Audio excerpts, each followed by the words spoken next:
Saludos a quienes nos acompañan en este canal de YouTube de El Yelmo Atenea, donde buscamos acercarnos a la filosofía a través del análisis crítico y la meditación radical en torno a autores, obras y problemáticas propias de esta disciplina.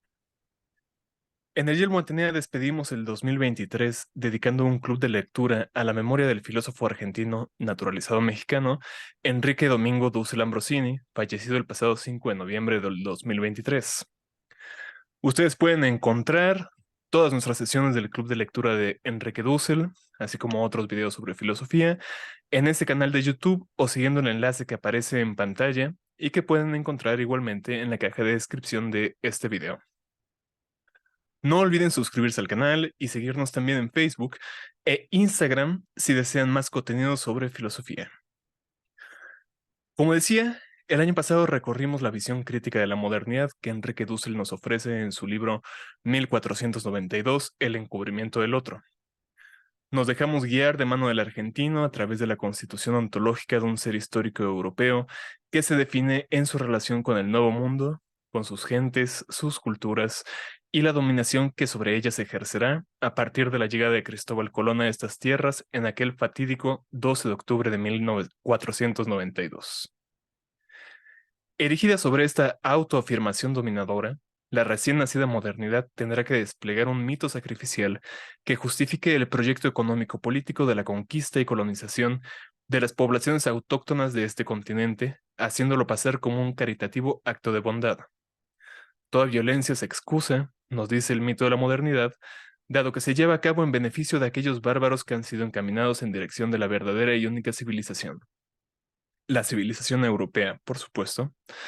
Y si su barbarie no les permite apreciar este regalo, peor para ellos, pero la única opción que resta es el filo de la espada. A partir de ese momento, hombres y mujeres con sus peculiares modos de ser, propios de sus peculiares mundos culturales, serán negados en su alteridad y afirmados bajo una ontología de lo mismo, como indios, esclavos, mestizos, criollos y, posteriormente, una vez alcanzada la independencia política de las colonias, como campesinos, obreros, asalariados y pobres urbanos. Todos ellos elementos requeridos por una formación capitalista de organización social que se hace históricamente posible gracias a la explotación de la joven América a manos de la vieja Europa, articulándose ambas en un sistema mundo que a partir de entonces emprende la larga marcha de su expansión global. Sin embargo, la crítica dusseliana no se detiene ahí. Como parte del proyecto de una filosofía de la liberación, Dussel nos ofrece una nueva perspectiva de la historia mundial, reubicando a los pueblos indígenas americanos más allá de las acusaciones de incivilización y barbarie que contra ellos levanta la ración europea, y reivindicando la racionalidad conceptual de las filosofías prehispánicas, con tal de abrirnos el diálogo al diálogo con el otro en respeto de su alteridad. Con esto, el filósofo pretende allanar el camino hacia una transmodernidad pluralista y postcapitalista que pueda realizar el concepto emancipatorio de la modernidad que en ella queda soterrado, dada la violencia originaria que le acompaña hasta nuestros días. Si bien se puede apreciar que una filosofía de la economía recorre este discurso crítico de la modernidad, no es un asunto que Dussel tematice específicamente en la obra, y que por tanto tuvo que quedar más allá de las reflexiones de nuestro club de lectura. Por ello, el día de hoy hemos invitado a José Francisco de Sentis para continuar nuestra exploración de la propuesta dusseliana, deteniéndonos sobre este ámbito de su reflexión. José Francisco de Sentis Torres es economista, especialista en historia del pensamiento económico y maestro en estudios latinoamericanos por la Universidad Nacional Autónoma de México. Actualmente es doctorante, disculpen, en estudios latinoamericanos y se desempeña como profesor de economía política en la Facultad de Economía de la misma universidad. Igualmente, es autor del artículo Una aproximación a la economía de la liberación de Enrique Dussel, recientemente publicado en el número 287 de la revista Memoria del Centro de Estudios del Movimiento Obrero y Socialista. Bienvenido, Francisco, gracias por acompañarnos el día de hoy. ¿Qué tal, Pablo? Muchas gracias por darnos un espacio aquí en tu canal. No, un placer como siempre. Bueno, ahora sí podemos comenzar esta pequeña entrevista que también tal vez vayan surgiendo algunas preguntas más. Tengo algunas preparadas, pero esperemos que también ayude a que todas las personas que nos escuchen tengan una perspectiva amplia de este aspecto del pensamiento dusseliano, su filosofía de la economía. Antes de comenzar con lo que caracteriza el pensamiento económico de Dussel, quisiera que hablaras un poco de la disciplina económica en general. Me parece que hoy día existe un sentido común sobre la disciplina económica que la presenta, en su pretensión de ser una disciplina científica, como un discurso o una práctica absolutamente imparcial que toma a su objeto de estudio en estado puro gracias al instrumental matemático del que se sirve. Sin embargo, rara vez la disciplina económica se limita a la mera descripción de fenómenos económicos. Las recomendaciones en materia de política económica, la orientación de movimientos y causas sociales, la denuncia del irracionalismo en nuestros modos de vida común y el enriquecimiento de la imaginación sobre las posibles maneras en que podemos configurarlos, todo esto parece ser rasgos que acompañan al pensamiento económico desde sus inicios. La pregunta sería, ¿podría y debería realmente la disciplina económica aspirar a la imparcialidad? E incluso y admitiendo que podamos formular una economía pura, la descripción no implica desde ya una serie de sesgos y compromisos histórico-políticos que corren el riesgo de quedar ocultos. Sí, mira, es muy sugerente las problemáticas que mencionas en torno a la disciplina económica en general. Quizá lo primero que se me ocurre mencionar es que a diferencia de la política y la filosofía, la medicina, incluso la retórica y la lógica, la disciplina económica es demasiado joven, ¿no? Y algo que también es sugerente de mencionar es auténticamente moderna. La, digamos, la autonomización del conocimiento económico como una ciencia, como una disciplina científica, es al menos hasta el siglo XVIII, y eso si forzamos mucho la riqueza de las naciones de Adam Smith, ¿no? Que en realidad sabemos que se desprenden de un discurso más cercano a la filosofía moral. Pero digamos, asumiendo ese relato común de la interpretación de la disciplina económica, pues sí es relativamente joven, ¿no? Sin embargo, sí es muy curioso que, como bien mencionas, ¿no? Que existe esta apetencia de imparcialidad o de objetivo, bueno, de imparcialidad desde el punto de vista moral, ¿no? Y que eso dotaría la disciplina económica de una objetividad científica, ¿no? Digamos que esta apetencia se consuma o llega a su cenit en los últimos 30 años del siglo XIX, particularmente con Balras y en sus lecciones que se llaman así, que son lecciones de economía política pura, con ese nombre, y donde él se pregunta o más bien sentencia que no existe una definición de la economía política. A su juicio, estos últimos 2 siglos de reflexiones económicas están desorientadas justamente porque se carece de una definición. Y entonces Barras, a la solución a la que llega, es ofrecer una clasificación o una división, digamos, de los contenidos de la economía política que deberían estar comandados por lo que él llama economía política pura, ¿no? Y que, por supuesto, el instrumental matemático es la columna vertebral que nutriría, digamos, pues toda esta circulación de ideas económicas, ¿no? Y en esos mismos años, Stanley James, pero en Inglaterra, él va a sostener que la economía eh, tiene un método matemático y que debería llamarse, despojarse incluso, dice explícitamente, de ese nombre de economía política y sencillamente llamarse economics. Y bueno, y a lo largo del siglo XX, pues sí, ha corrido mucha tinta acerca de cómo podría edificarse justamente esta disciplina de economía pura o sencillamente como economía, ¿no? Y bueno, ahí hay muchos legados, ¿no? Tenemos a Marshall con sus principios de economía, la economía positiva de Milton Friedman, que hace otro tanto, y que, bueno, muchos de ellos se encuentran justamente preocupados de cómo podría lograrse esa objetividad que a juicio de ellos se manifiesta en la capacidad predictiva que tendría la disciplina económica y que eso se lograría con un instrumental matemático muy refinado que se llama bueno, primero los modelos económicos, por supuesto, pero también con la econometría. Entonces, bueno, estas son las pretensiones que ha tenido la disciplina económica en los últimos 200 años. Ha sido cuestionada también paralelamente en el transcurso de este tiempo, pero por supuesto, digamos que, como mencionas, si es posible o no lograr una imparcialidad en ese sentido, una objetividad puramente científica en la economía.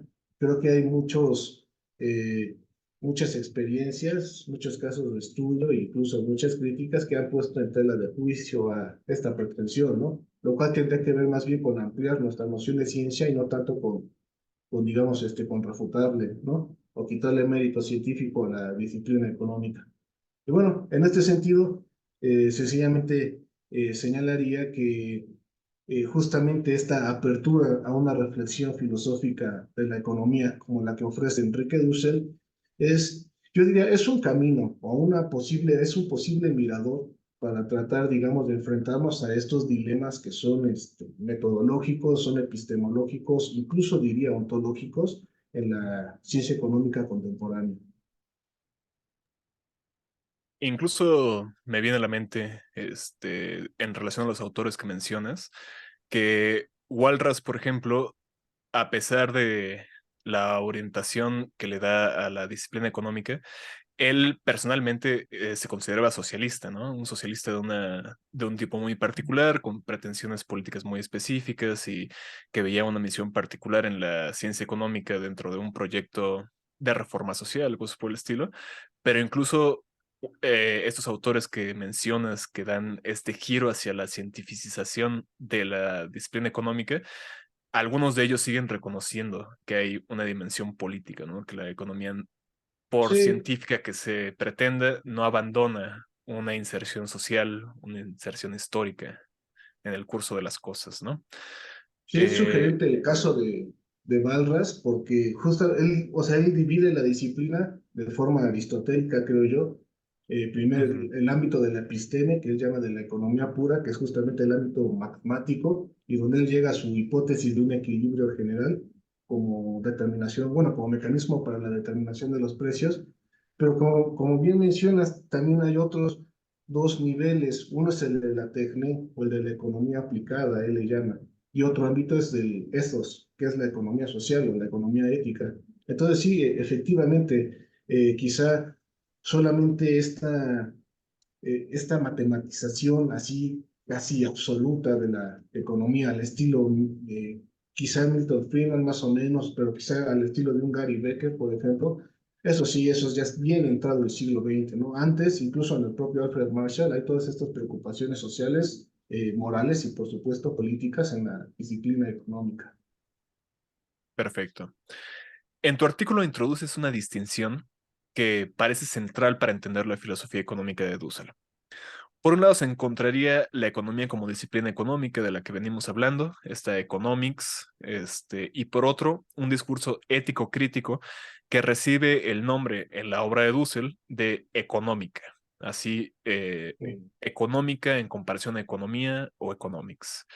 Si la económica no es una economía, si no se trata de esta economics de la que venimos hablando como disciplina académica, ¿en qué consiste esta diferencia? ¿Cómo podemos entender la naturaleza ética de este proyecto? ¿Y pensar la económica implicaría abandonar la economía? ¿O qué clase de relación mediaría entre ambas? Ya un poco adelantaste esta, eh, esta pregunta, no sería abandonarla, pero entonces, ¿cómo se relacionan esta económica que plantea Dussel y la economía como disciplina académica?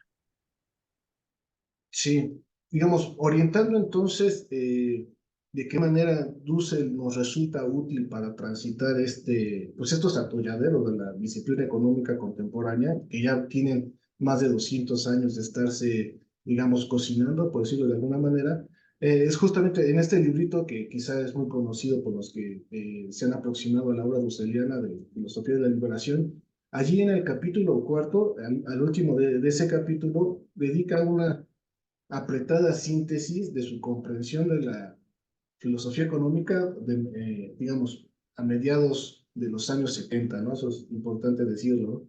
Pero digamos, ahí al menos ya hay intuiciones que van a ser definitivas, incluso para sus 16 tesis de economía política, que son del 2014, ¿no?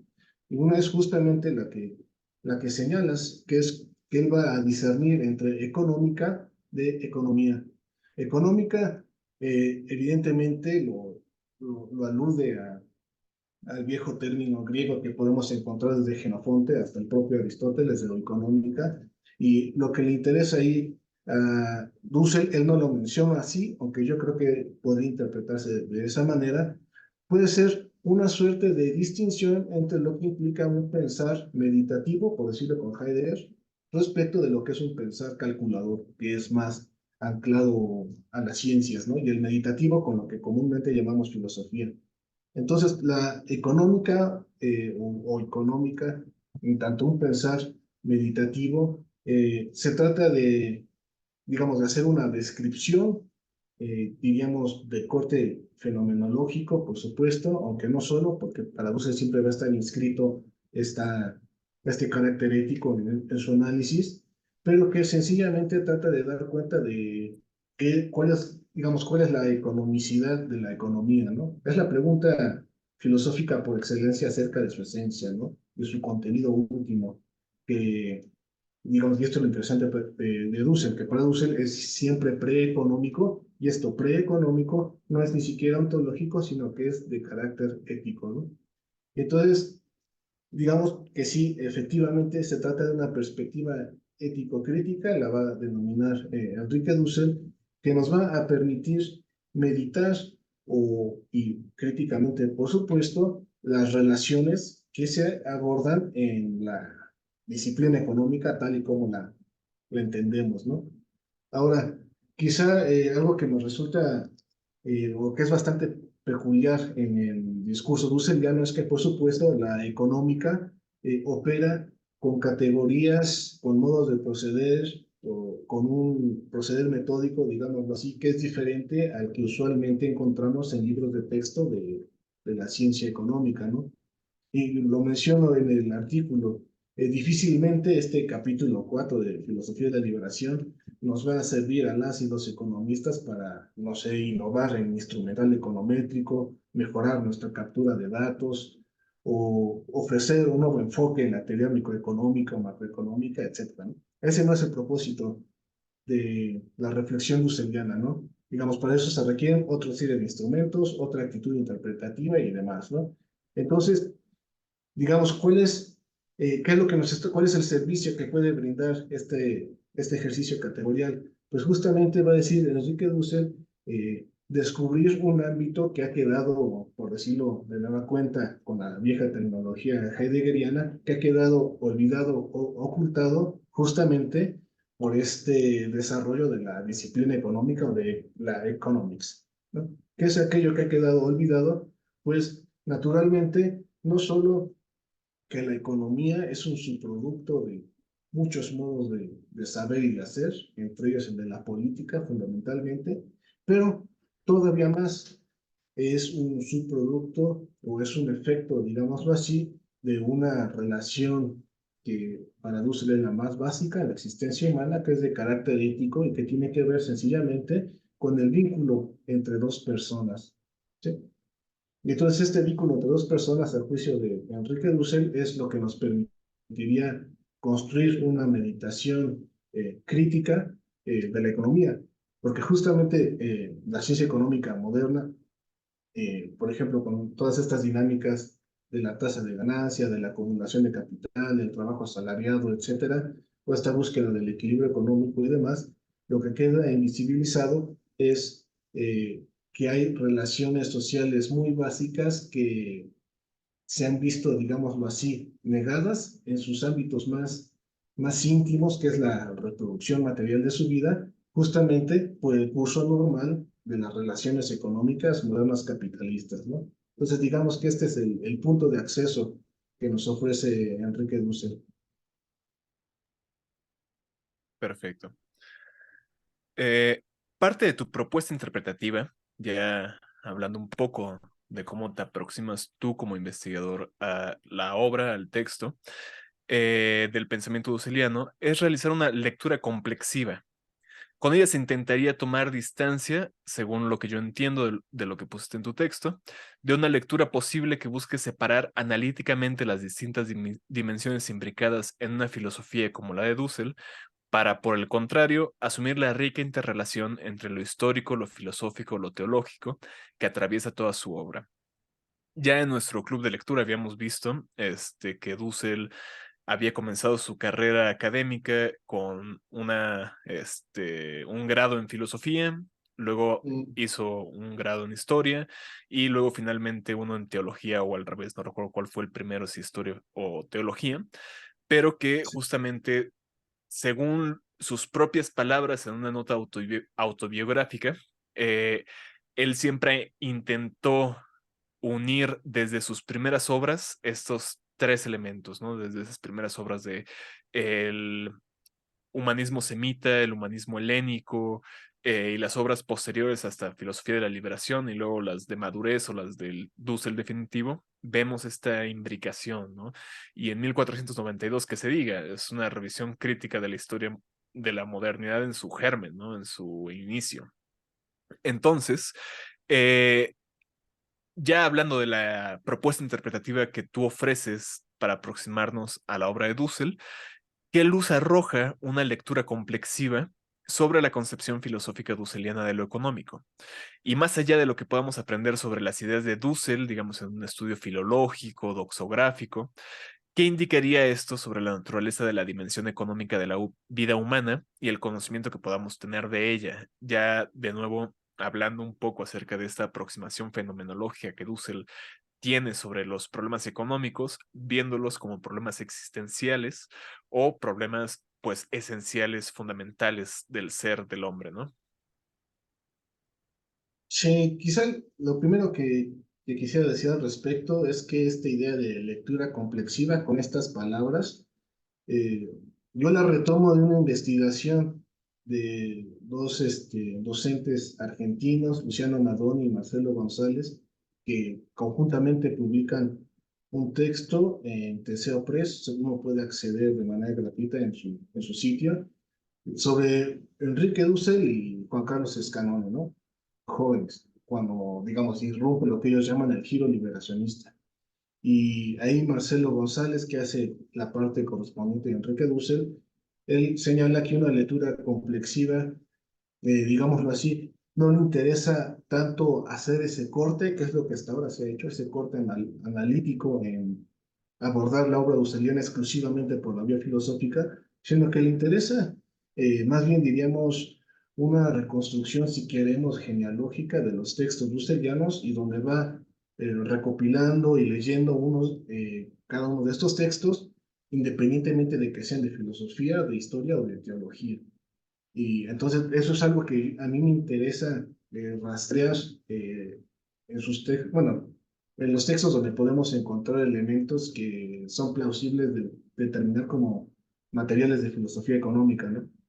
Y por supuesto, y esto apela naturalmente a, no diría tanto como a respetar la formación de Enrique Dussel, sino justamente intentar ofrecer una interpretación unitaria de lo que ha sido su complejo y la densidad temática de su obra, ¿no? Entonces, en este sentido, me interesa explorar los distintos ámbitos disciplinarios, ¿no? Y bueno, y en ellos se pueden encontrar reflexiones bien sugerentes, no solo en términos, insisto, filosóficos o de la ética, sino también de la economía, ¿no? Y creo que eso es algo que muy recientemente ya ha empezado a hacerse en los estudios que existen alrededor de la figura de Dussel, donde ya se hace más hincapié en explicitar o poner en tela de juicio también, por supuesto, sus reflexiones de carácter histórico y lentamente también creo que empieza a aproximarse a hacer esa misma actitud de revisión y de exploración en los textos estrictamente teológicos, ¿no?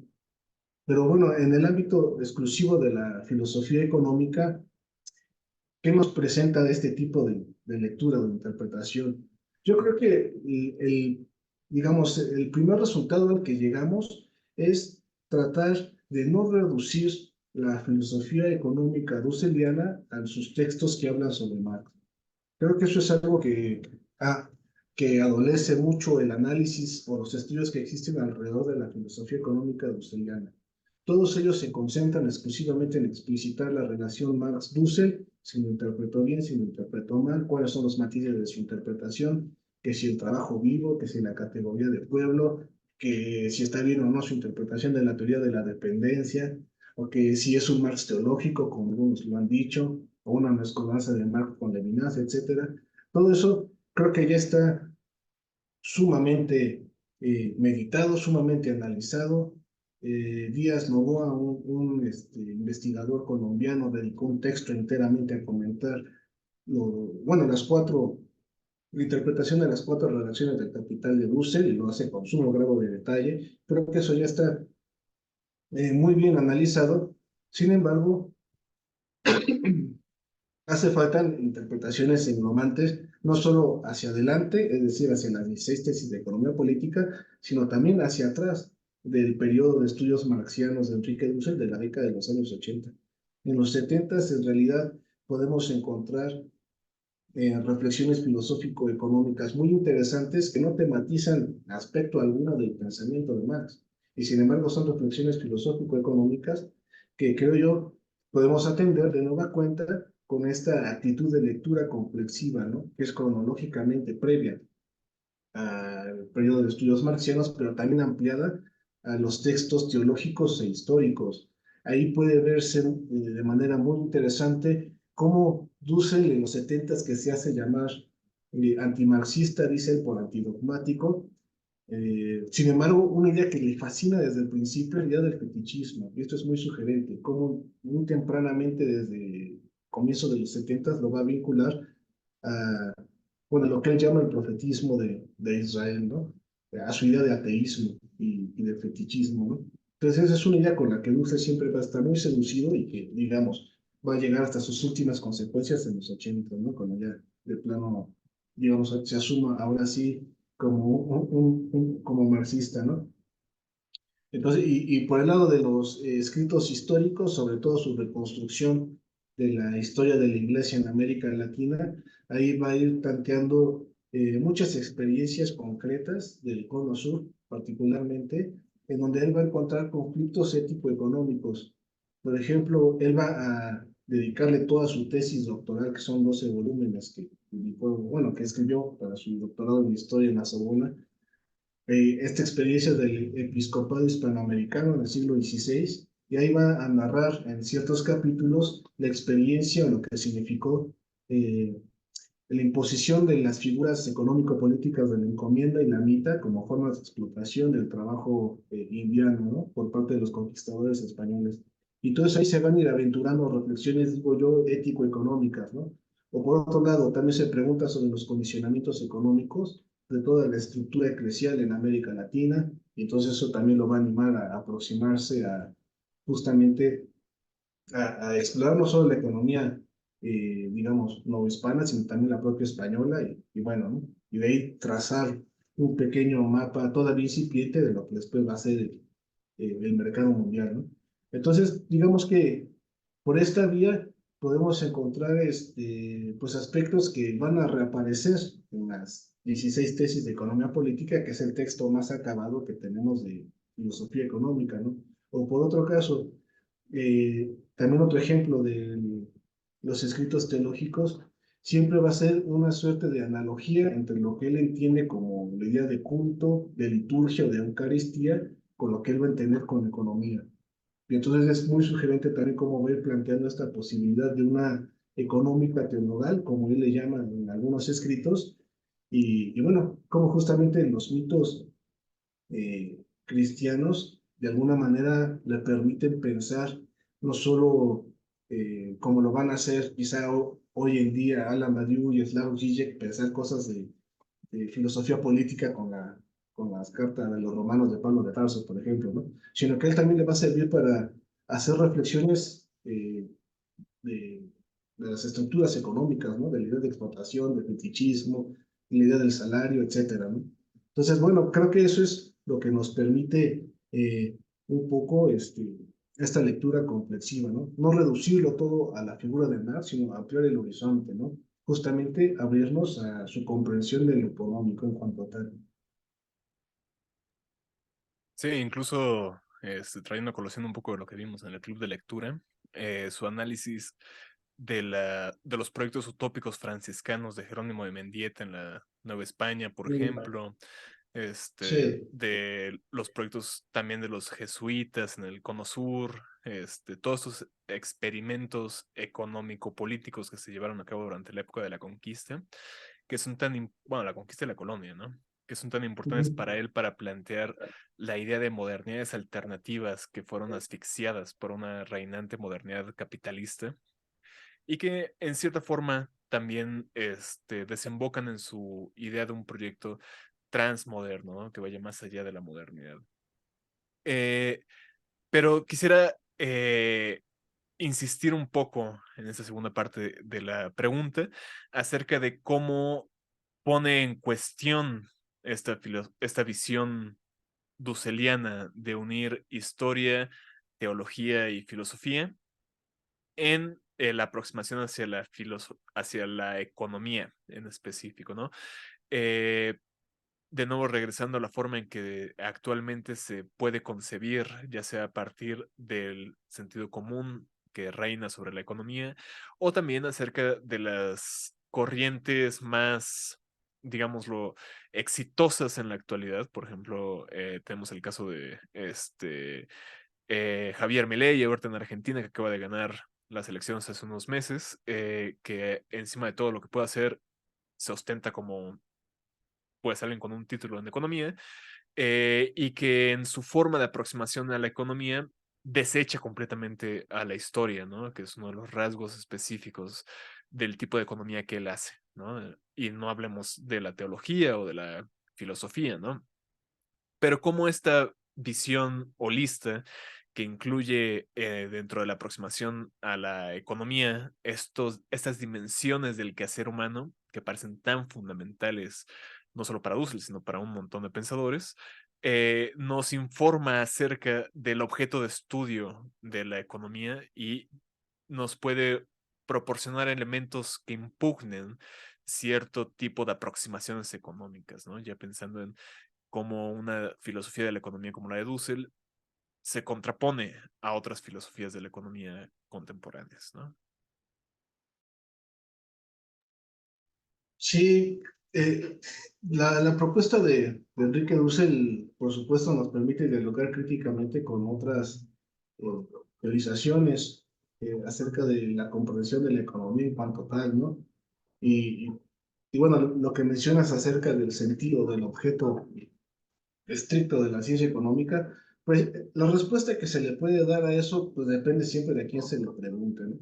Porque efectivamente gran parte de la ciencia económica contemporánea, que tiene como definición de cajón aquella que en los 30 puso Lionel Robbins en su clásico texto acerca de la naturaleza de la economía, que es sencillamente la administración y bueno, y la óptima gestión de los recursos que son escasos, eh, pues ha sido puesta en tela de juicio, ¿no?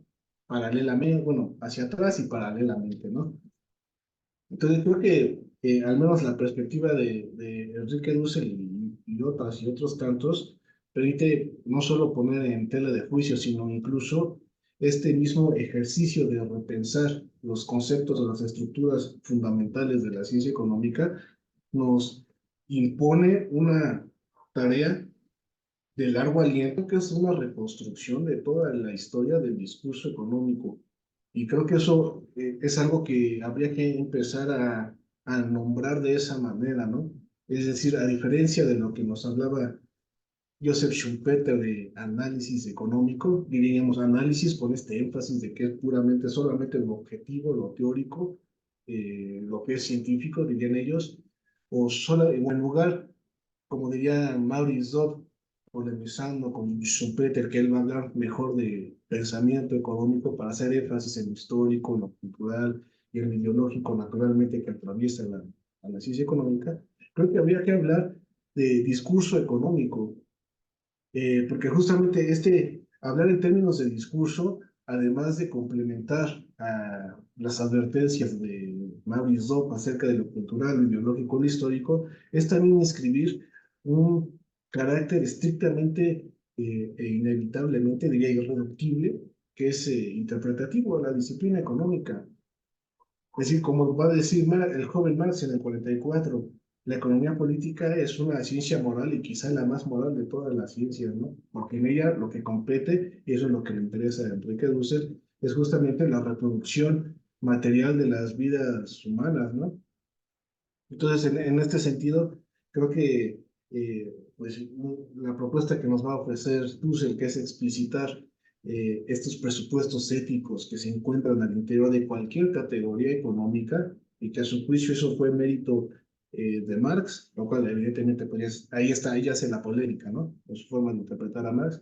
Pero digamos, esa es la propuesta de Enrique Dussel, ¿no? Y a partir de allí, pues evidentemente la forma en que podemos revisar el abanico de economistas, pues va a ser crítico en muchos sentidos, ¿no? Y bueno, creo que al menos así, al tratar de releerlas como discurso económico, nos permite, en primer lugar, explorar reflexiones económicas por fuera de la disciplina económica. Es decir, porque salta a la vista que si la ciencia económica surgió en el siglo XVIII, pero previamente hay reflexiones económicas, pues no son ciencia económica. Si por ciencia económica entendimos una invención de la modernidad, ¿no? Y particularmente de la ilustración, pero sí hay discurso económico, sí hay reflexión económica. Entonces, ¿cuáles son los elementos interpretativos o las categorías que requerimos para, eh, pues, justamente descubrir esas tesis económicas, ¿no? Muchos lo han hecho de forma muy reductiva, por supuesto, como siguiendo quizá esta idea de Schumpeter, de solamente extraer posibles teoremas, posibles teorías matematizables bueno, que podrían sacarse pues, de grandes tratados de economía, ¿no? Pero la idea de discurso nos permitiría abrir más el abanico, ¿no? Y yo creo que la propuesta dusseliana nos permite justamente abrir eso, ¿no? Que se encamina más, no tanto a dar verdades objetivas, sino como él lo dice, a la búsqueda o al descubrimiento del sentido, ¿no? Que creo que eso es algo que habría que también enfatizar, ¿no? O sea, Dussel nunca va a negar su regambre de fenomenología, ¿no? Con la que se formó de ser el estudiante, la va a complementar con otras cosas, pero creo que esta idea de explorar el sentido más que llegar a una verdad que ha llegado para quedarse, es lo que nos permite justamente pues reconstruir la historia del discurso económico de otra manera, ¿no? Y creo que ahí también haríamos buena conexión con la siguiente pregunta que estaba en la lista, que es acerca justamente de este proyecto tristemente inacabado de Enrique Dussel, de la económica, que se desviaría o que tendría dos ramificaciones como itinerario por desarrollar, ¿no? El Sí, primero de ellos sería el de la destrucción de una historia del discurso económico, ¿no? Es así como Dussel lo llama, este, que implica también la reconstrucción de una historia de la economía desde un horizonte mundial, ¿no?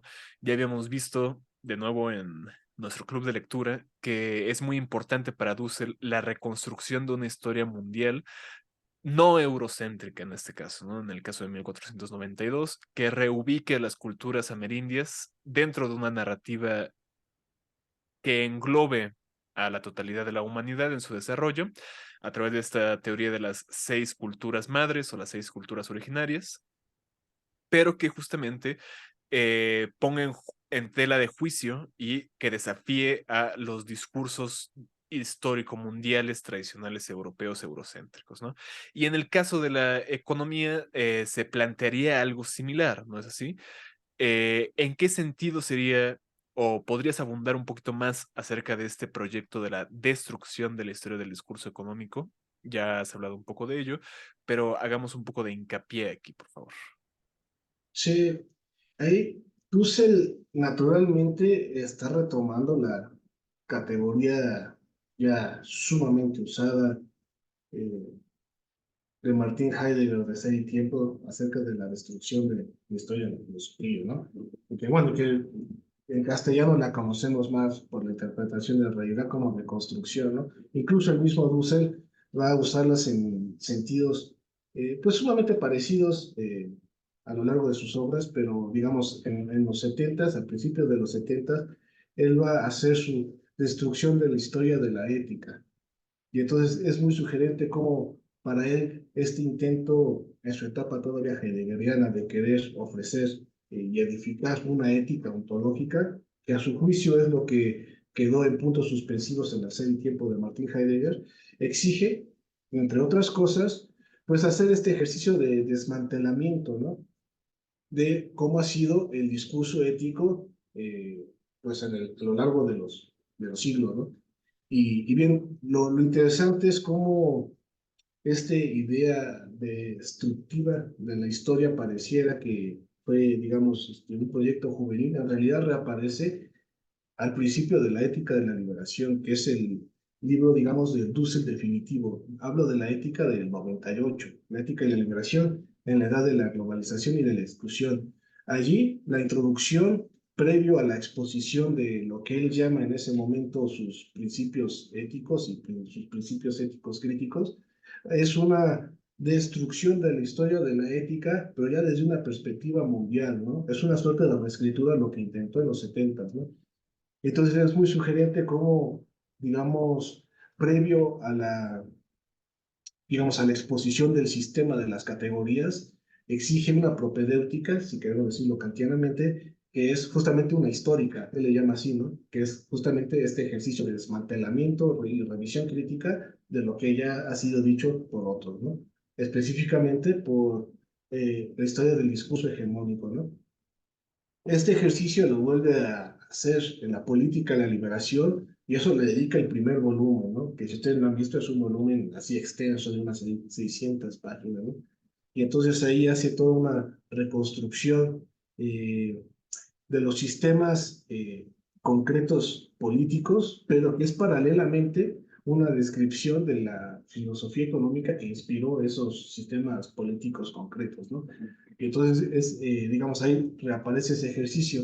En 16 tesis de economía política tenemos una introducción, él le llama histórico-sistemática, que es más, digamos, meramente, diríamos, descriptiva de los acontecimientos, diríamos, evolutivos, pero también de los humanos, pero no aparece como tal este ejercicio que sí vemos en la ética y en la política, ¿no? De la destrucción del discurso o de la filosofía económica, si queremos expresarlo así, ¿no? Entonces yo señalo que eso sería una tarea que habría que hacer, digamos, es el ejercicio propedéutico necesario para animarnos a una exposición ahora sí edificante de un sistema de categorías de una económica alternativa.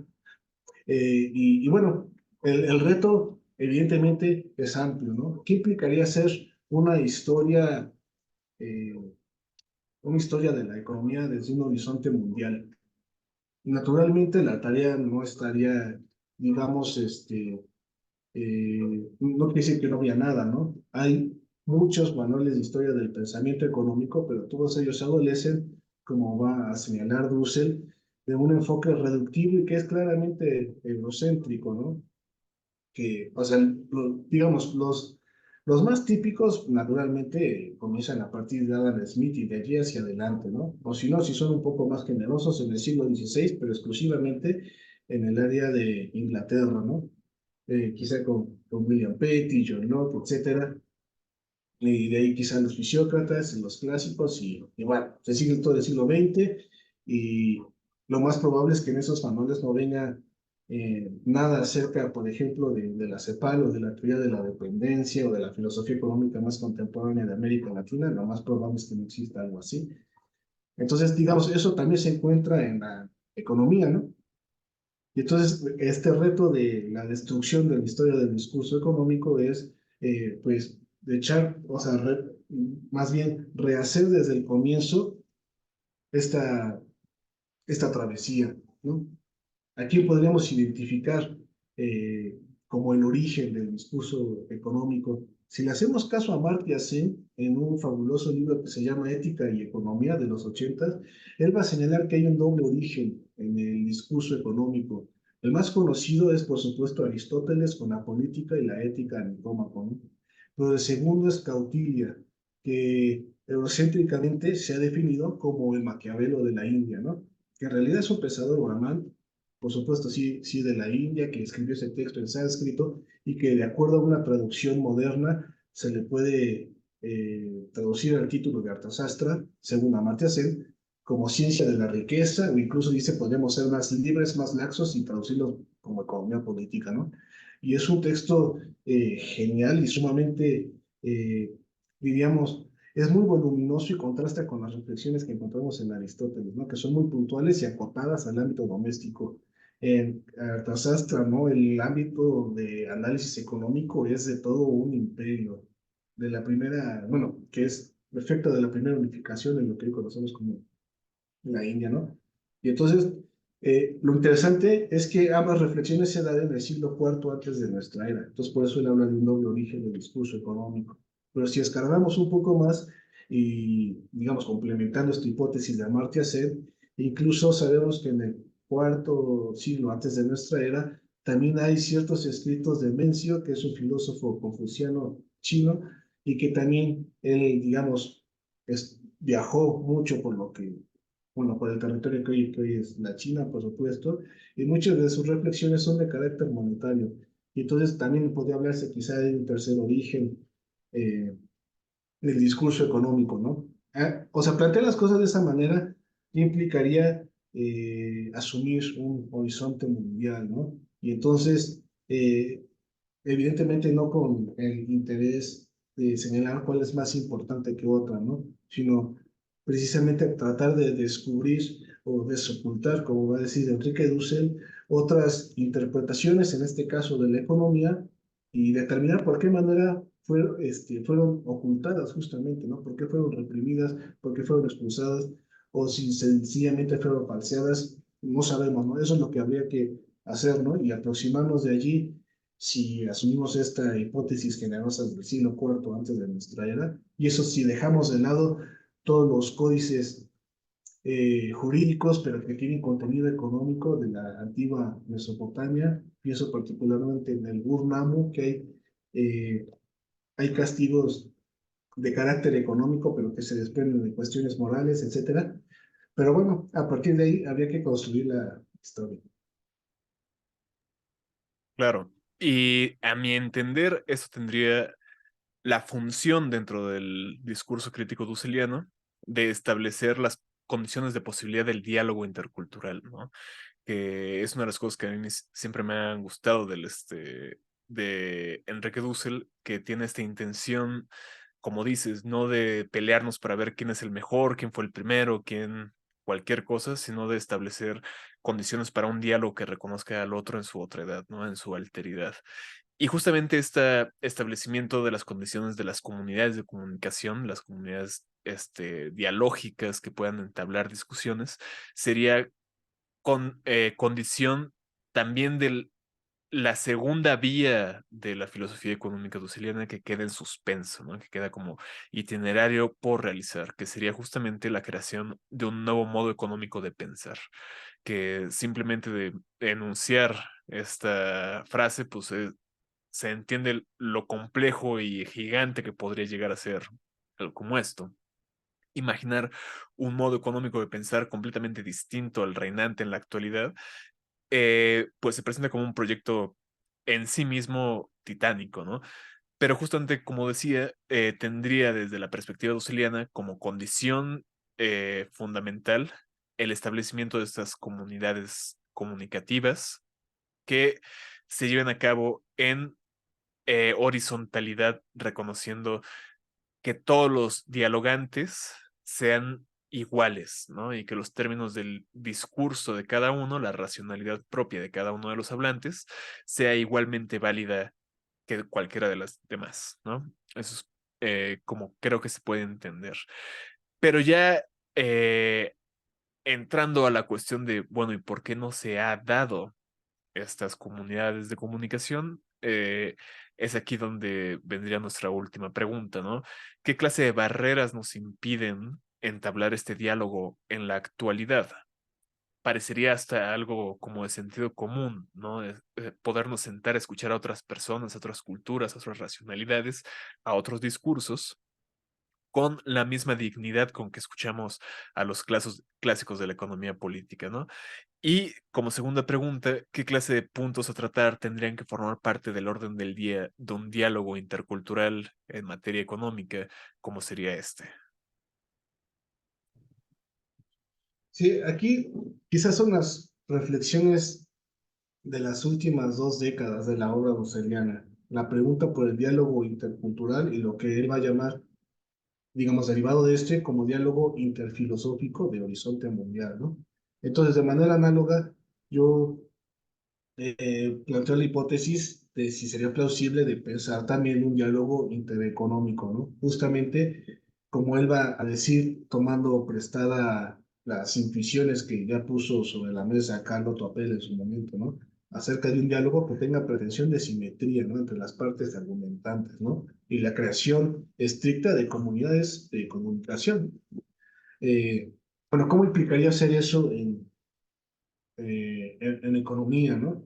Que eso debería pasar necesariamente por un ámbito institucional, ¿no? Y no necesariamente universitario o académico, sino por supuesto también de experiencias comunitarias que se han organizado económico-políticamente para tratar, bueno, pues justamente de asegurar su sobrevivencia de otra manera distinta a la vía capitalista, ¿no? O generar otros esquemas de resistencia, si se quiere plantearlo así.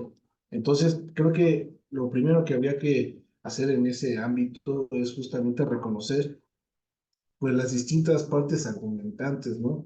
Y evidentemente, a diferencia de Carlos Topé, lo que va a señalar Enrique Dussel, es que no podemos iniciar el diálogo si presuponemos que hay simetría entre los argumentantes, porque no la hay. Entonces, ¿cómo hacer frente a esta situación asimétrica? Desde el principio, diríamos, la cancha del diálogo ya está inclinada a favor de unos y en contra de otros, ¿no? Entonces, ¿qué hacer frente a ello, no? Un ejemplo que es clásico para todos y todas los que nos encontramos en el ámbito académico es, por supuesto, la publicación de reflexiones en journals. Evidentemente, el impacto, el puntaje y digo, si el valor curricular incluso nunca es simétrico según el journal en el que uno publique, ¿no? Es más, ni siquiera según en el lenguaje en el que uno publique, ¿no? Si uno publica en Incluso un journal, ah, en claro, que economía sí, en el existen journal de estos cuatro econometría, grandes, ¿no? ¿no? Sí, sí, sí, claro. El impacto y las consecuencias curriculares que puede tener de publicar en un journal de Harvard, por ejemplo, de Cambridge, de Yale, el MIT, etcétera, a hacerlo una universidad estatal de aquí, del país, incluso en la propia Universidad Nacional, pues no es el mismo, ¿no? No es simétrico. En el ámbito académico, no es así, ¿no? Ahora, si comparamos el ámbito académico respecto al ámbito de experiencias comunitarias, pues también evidentemente el impacto es diferente, ¿no?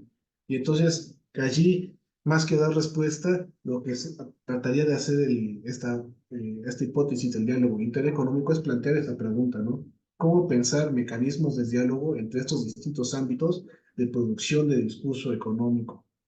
Eh, ¿Cuáles son las posibilidades de entablar un diálogo allí, ¿no? Por supuesto, y esto no con la idea, eso también habría que señalarlo, y tampoco en Dussel estaría esa ingenuidad de pretender que de esta manera se buscaría llegar a un macroconsenso mundial, ¿no? Porque eso es imposible fácticamente, ¿no? Empíricamente y fácticamente eso es imposible, ¿no? Y de allí que yo insiste en hablar de discurso económico y que creo que también se deriva de la lectura de Dussel, que siempre va a seguir esta idea de Paul Ricoeur, de seguir el long retour, el camino largo de la hermenéutica, que es justamente que estos consensos que siempre son, digamos, son finitos, son inestables, no llegaron para quedarse, ¿no? Sino que solo sirven para ciertas coyunturas, ciertos espacios, etcétera, pues son producto del conflicto de las interpretaciones, del conflicto de las ideas. Es decir, no solo del consenso, sino que exige ello justamente el disenso, ¿no? El disenso es lo que nos permite tener cierta distancia crítica respecto a lo que ya se ha generado como un consenso económico, ¿no? Y entonces creo que eso es algo que habría que empezar a repensar desde el ámbito económico, ¿no? Porque si en el siglo XX, como va a decir Heidegger en sus seminarios de ciencia, que el dictum del pensar calculador, eh, y retomo una cita de Max Planck, ¿no? Que, bueno, según Heidegger la dijo Max Planck, ¿no? Yo no la he encontrado. Pero según Heidegger, Max Planck decía, es real lo que se deja medir.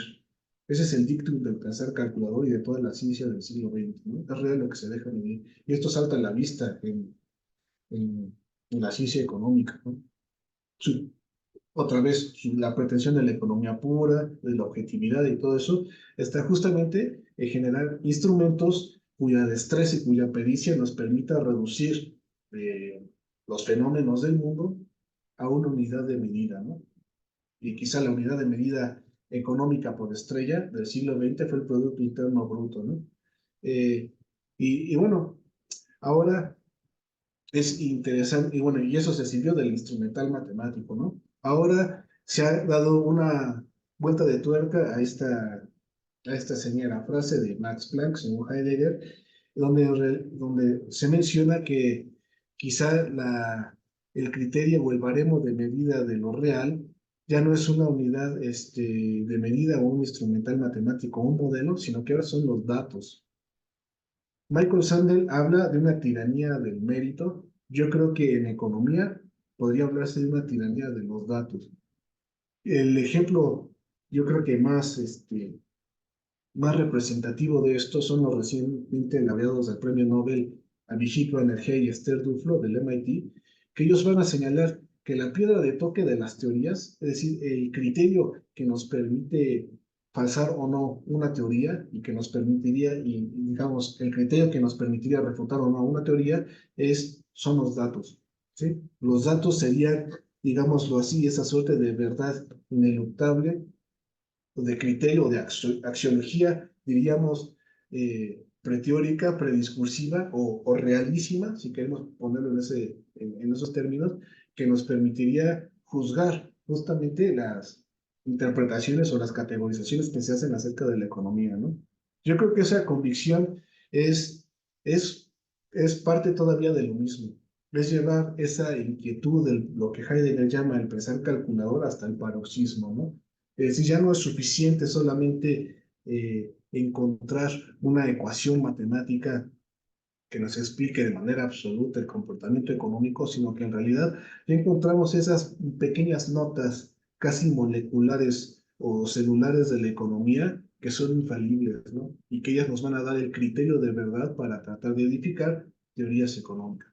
Yo creo que ese es un tema que habría que poner en tela de juicio y lo interesante es cómo podemos establecer diálogos frente a esas perspectivas.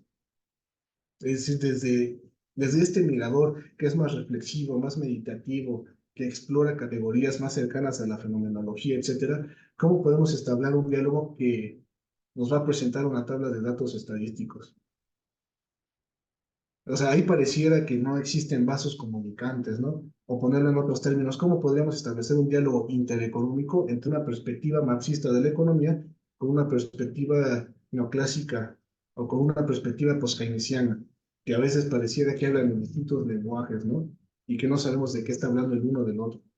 Entonces creo que ahí es donde habría que hacer justamente énfasis en la creatividad, ¿no? Que necesitamos para tratar de establecer justamente comunidades de comunicación mínima, un cierto grado de entendimiento mínimo para ver o para entendernos en, bueno, qué diablos está pensando en la economía, ¿no? Y sobre todo, tratar uno de los temas que, por supuesto, que es un viejo tema de la economía, ¿no? Pero que no ha perdido vigencia, si existe transitividad entre la generación de una teoría económica y la postulación o digamos, más bien, o la conformación de un programa de política económica concreto para una sociedad y en un cierto tiempo dado. Es decir, existe una traducción de una u otra. Podríamos señalar que un programa de política económica es neoclásico, sí o no, porque o es keynesiano, etcétera, ¿no? O es postneoliberal, si ustedes quieren, ¿no? Es decir, ¿cómo existe tal transitividad o no? Y bueno, y con lo que comenzamos la charla, ¿no?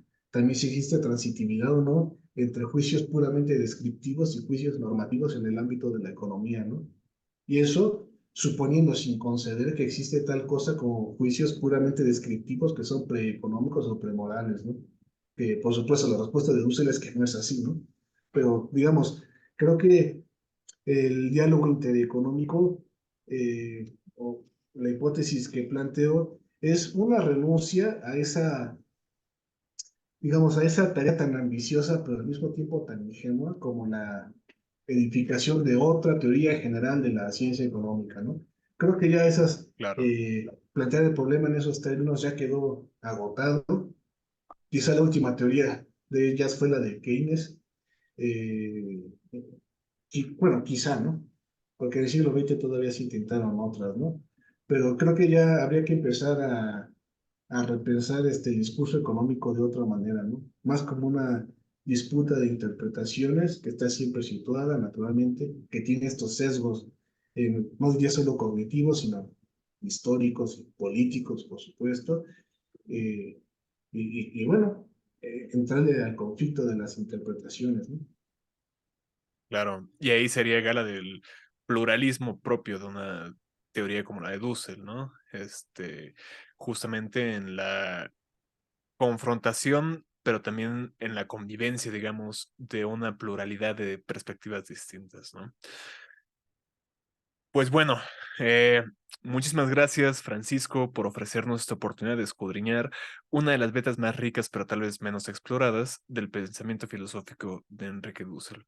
Ya decías tú que cuando se habla de filosofía en Dussel, generalmente se hace un énfasis, eh, pues tal vez desproporcionado en sus lecturas de Marx, y no siempre nos enfocamos en las tesis económicas propiamente dusselianas, ¿no?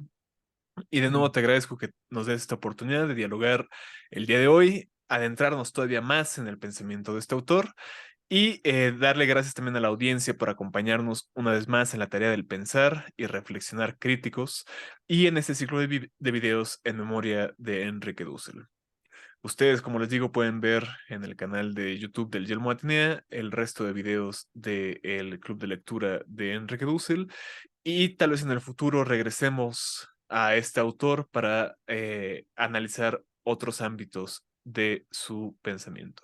Nos despedimos, no sin antes invitarles de nuevo a ver las grabaciones, como les decía, del Club de Lectura de Enrique Dussel, para acercarse a otros aspectos de su filosofía, a ver los otros clubes de lectura que desarrollamos en este espacio, incluido próximamente, en próximas semanas, el Club de Lectura de Bolívar Echeverría, otro pensador latinoamericano que tiene coincidencias muy interesantes y discrepancias también muy interesantes con Dussel, incluso en materia de filosofía económica.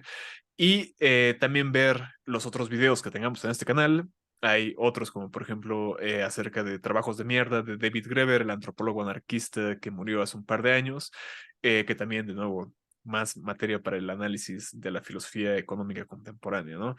Eh, y por supuesto a seguirnos aquí, darle follow a este canal de El Yelmo Atenea y en nuestras redes sociales para estar al tanto de todo lo que tenemos preparado de aquí en adelante. Francisco, una vez más, muchas gracias. Sí, igual, muchas gracias por el espacio. Entonces, hasta luego.